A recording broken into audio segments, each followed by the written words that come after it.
Hi, it's me, your drama mama. Now listen, you know what Chanel is, I know what Chanel is. We all know, okay? Chanel's been doing kind of the same thing for the past 100 years. Florals, aldehydes, same vibes. They're pretty traditional, pretty French. But what if I told you that hidden within the depths of their archives, not really all that hidden to be very honest, is one that's very different than everything else? That is Chanel number 19. Now, as always, you can find the full review on my blog. It goes in more detail. It's really pretty. You should check it out. Link in bio. But let's get into it. So, this guy was released in the early 1970s, depending on sources, either 1970 or 1971. Kind of goes back and forth. It rides on the back of a wave of floral greenery. So kind of starts with Eau Sauvage in 1965, 1966. And then you get scents like Chamade by Guerlain or Eau de Lancôme. Very trendy at the time. And of course, Chanel's going to hop on that. And I love a green floral because it's fresh, it's floral, it's really pretty. This guy here, the 19 actually stands for Coco's birthday, August 19th. And this would have been the last fragrance launched while Chanel was still alive. And it was the last one that she wore before she died in early 1971. What makes this so special, though, is that it really goes away from that traditional Chanel vibe of like warm, spicy, aldehyde, floral, and it kind of does its own thing. So let's talk about it. Let's really kind of dig into it. How to clip it on so we could get a little handsy.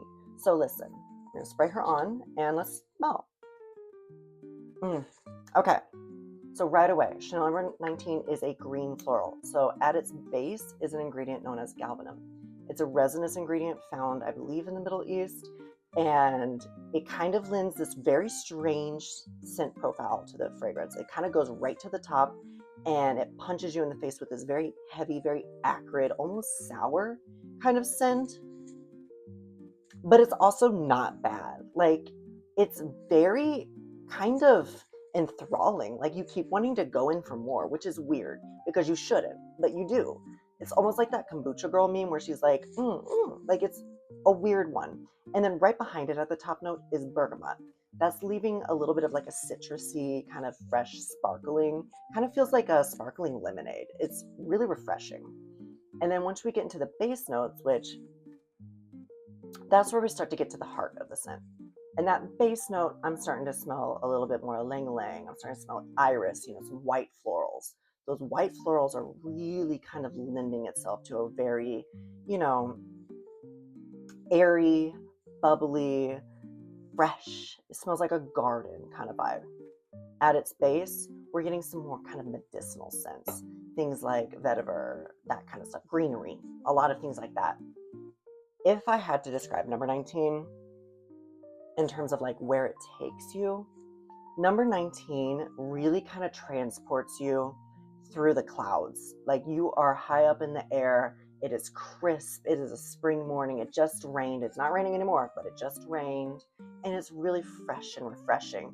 And that's that top and that mid. And then it gently kind of glides you down to the earth. At the earth, you're going to lie into this garden of medicinal herbs and like very green vegetative scents. But there's also that floral kind of touch too. It's almost like, whenever you go into a garden before all the flowers have sprung, but some have sprung, and it just smells very fresh and very planty. That's Chanel number 19. And then that galbanum really kind of gives a cutting edge to it that I really, really like. It smells so much of its time. It reminds me a lot of like the 60s. It's very like free, ooh, airy, but it isn't at the same time. And I respect it for that. It's very different for Chanel. Chanel's known for their very spicy, very heavy kind of scents. This isn't that. This isn't that at all. This is something very unique. And I think that's why in the taglines back in the day, and I'll put some up here, for the advertising, it always had like the outspoken Chanel, the different Chanel, blah, blah, blah. They weren't wrong. It is, and it still is. And it's kind of sad that it's been kind of forgotten because it's not like really anything you smell nowadays either. It's just unique. And because of that, I always keep a bottle on hand. This is a modern eau de parfum. One day I'm going to get a vintage parfum, but until then, more than happy. Love. End of story. Thank you for checking in.